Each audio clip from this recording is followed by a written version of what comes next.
मोहनदास करमचंद गांधी का जन्म 2 अक्टूबर 1860 को पोरबंदर, गुजरात में हुआ था।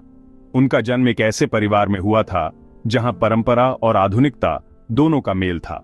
उनके पिता करमचंद गांधी पोरबंदर के दीवान थे। उनकी मां पुतलीबाई एक धार्मिक महिला थीं, जिन्होंने छोटे मोहनदास में उच्च नैतिक मूल्यों का संस्कार डाला। बचपन में गांधी एक शर्मीले और संकोची लड़के थे। वे अपनी मां की धार्मिकता और रामायण और महाभारत की कहानियों से बहुत प्रभावित थे। गांधी की प्रारंभिक शिक्षा उनके सामाजिक स्तर के एक आम लड़के की तरह थी। उन्होंने पोरबंदर और राजकोट के स्थानीय स्कूलों में पढ़ाई की। 1888 में 19 साल की उम्र में गांधी कानून की पढ़ाई करने के लिए इंग्लैंड गए।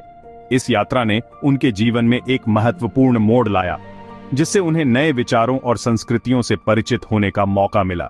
इंग्लैंड में अपने समय के दौरान ही उन्हें शाकाहार और लियो टॉलस्टॉय के लेखन में रुचि हुई, जिसने उनके विकसित होते दर्शन को आकार देना शुरू कर दिया। विक्टोरियन इंग्लैंड में एक युवा रंगीन व्यक्ति के रूप में गांधी को पूर्वाग्रह और भेदभाव का सामना करना पड़ा। हालांकि उन्होंने अपनी पढ़ाई में दृढ़ता बरती और 1891 में उन्हें वकालत करने के लिए बुलाया गया। वह उसी वर्ष भारत लौट आए, अपने कानूनी करियर की शुरुआत करने के लिए उत्सुक थे।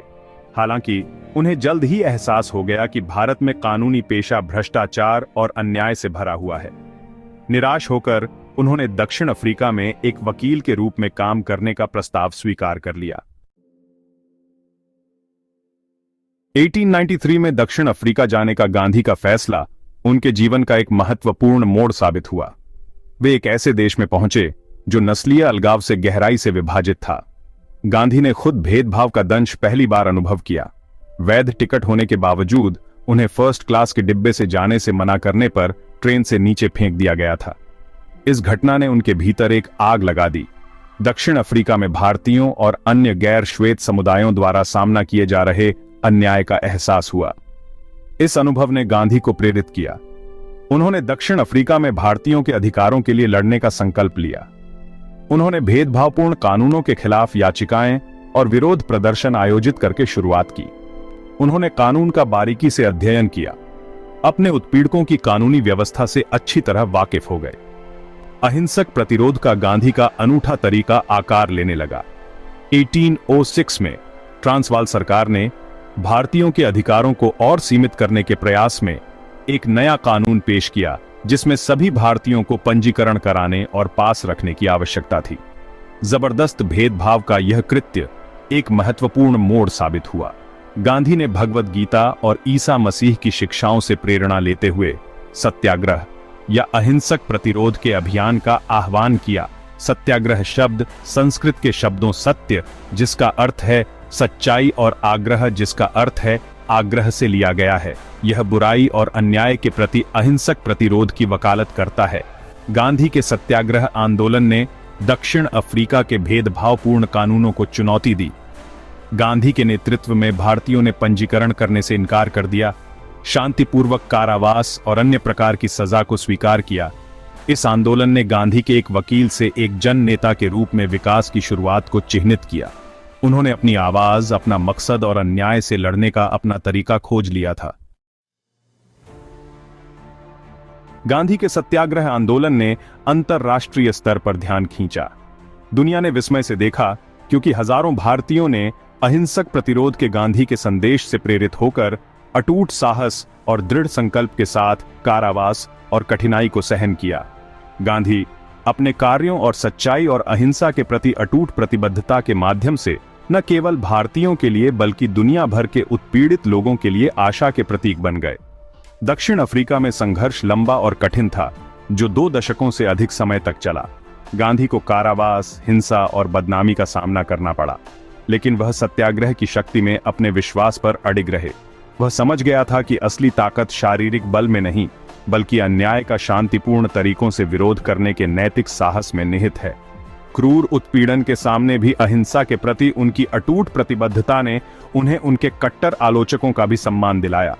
दक्षिण अफ्रीका में गांधी का समय गहन व्यक्तिगत और दार्शनिक विकास का काल था। उन्होंने टॉलस्टॉय फार्म की स्थापना की, एक आत्मनिर्भर समुदाय जहां वे और उनके अनुयायी आत्मनिर्भरता और समानता के सिद्धांतों पर आधारित एक साधारण जीवन जीते थे। सांप्रदायिक जीवन में इस प्रयोग ने श्रम की गरिमा और साधारण जीवन के महत्व में गांधी के विश्वास को और मजबूत किया। इन वर्षों के दौरान उन्होंने सत्याग्रह के अपने दर्शन को परिष्कृत किया, एक ऐसा दर्शन जिसने बाद में दुनिया भर में नागरिक अधिकारों और सामाजिक न्याय के लिए आंदोलनों को प्रेरित किया। 1814 में वर्षों के संघर्ष के बाद गांधी और दक्षिण अफ्रीकी सरकार एक समझौते पर पहुंचे। भारतीयों के अधिकारों को आंशिक रूप से मान्यता दी गई और भेदभावपूर्ण कानूनों को निरस्त कर दिया गया। गांधी नस्लीय अन्याय के खिलाफ अपनी लड़ाई में एक हद तक सफलता हासिल करने के बाद 1915 में भारत लौट आए। वह अब केवल मोहनदास गांधी वकील नहीं थे, वह अपनी मातृभूमि पर महात्मा गांधी के रूप में लौटे। यह उपाधि उन्हें भारतीय लोगों ने दी थी, जिसका अर्थ है महान आत्मा। वह एक ऐसे नेता थे जिन्होंने न्याय और समानता के लिए लड़ने में अपनी पुकार पाई थी। Section 4, return to the motherland. 1915 में भारत लौटने पर गांधी का अपार सम्मान और प्रशंसा के साथ स्वागत किया गया। उन्हें आशा की किरण के रूप में देखा जाता था, एक ऐसे नेता के रूप में जिन्होंने ब्रिटिश साम्राज्य की ताकत को सफलतापूर्वक चुनौती दी थी। हालांकि गांधी एक ऐसे भारत लौटे जो धार्मिक और सामाजिक आधार पर गहराई से विभाजित था। देश ब्रिटिश राज के अत्याचारी शासन में त्रस्त था, गरीबी, निरक्षरता और बीमारी व्याप्त थी। गांधी अपने साथी देशवासियों की दुर्दशा से बहुत प्रभावित हुए, जानते थे कि उन्हें कुछ करना होगा।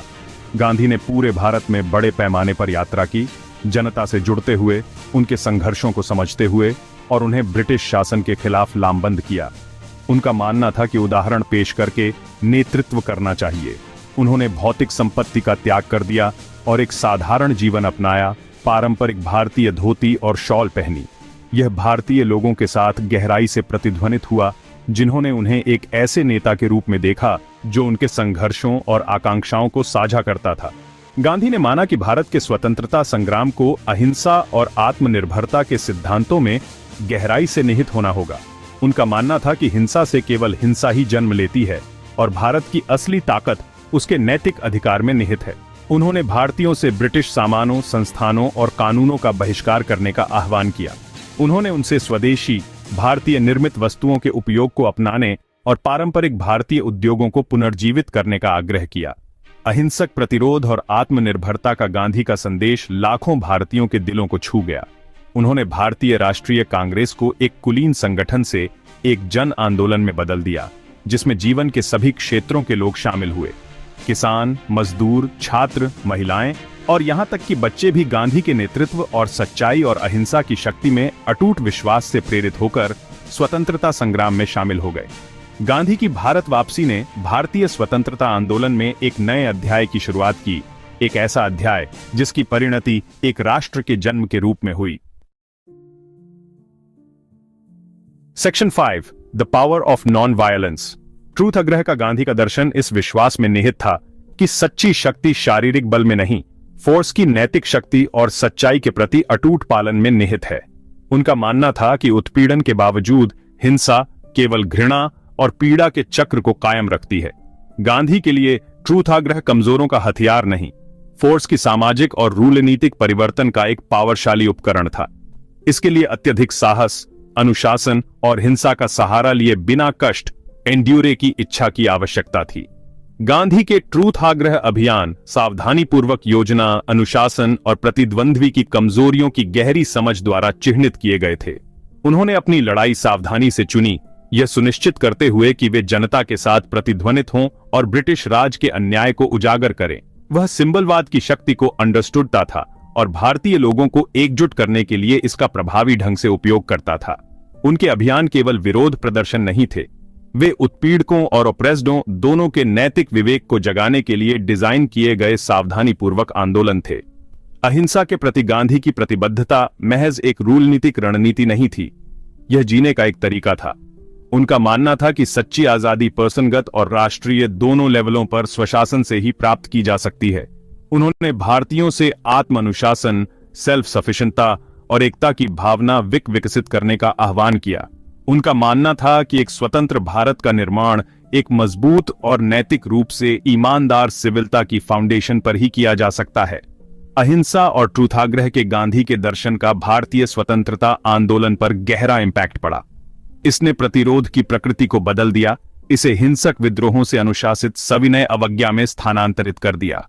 इसने लाखों भारतीयों को लामबंद किया, उन्हें सच्चाई और अहिंसा के बैनर तले एकजुट किया।